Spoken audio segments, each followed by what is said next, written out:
رب کے راضی ہونے کی سب سے بڑی نشانی یہ ہوتی ہے کہ انسان خود کو راضی محسوس کرنے لگتا ہے۔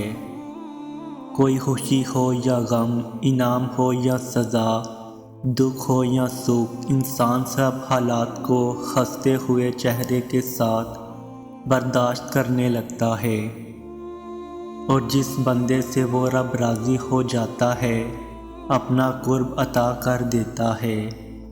دعا ہے کہ اللہ ہم سب سے راضی ہو جائے اور اپنا قرب عطا فرمائے۔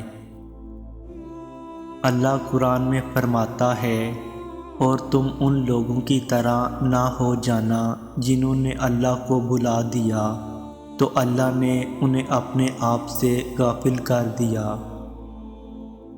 جن سے اللہ ناراض ہو جاتا ہے تو پھر وہ ان کی پرواہ کرنا چھوڑ دیتا ہے، انہیں اپنے قریب کرنے، اپنے قریب لانے کے موقع فراہم کرنا چھوڑ دیتا ہے۔ سوچیں، یہ جو بار بار مصیبتیں، پریشانیاں آ رہی ہیں، اگر آنا بند ہو جائیں تو فکر کی بات نہیں ہے کہ اللہ ہمیں اپنے قریب کرنے کی ہدایت دینے کی کوئی نہ کوئی نشانی جو بھیج رہا تھا وہ آنا بند ہو گئی۔ پریشانیاں اور مصیبتیں آنا خطرے کی بات نہیں ہے، ان میں بہت کچھ چھپا ہوتا ہے، کوئی سبق، کوئی نشانی، کوئی راز۔ خطرے کی بات تو یہ ہے کہ اللہ آپ سے تعلق توڑ لے۔ خطرے کی بات تو یہ ہے کہ وہ آپ کو دنیا میں گم ہونے دے۔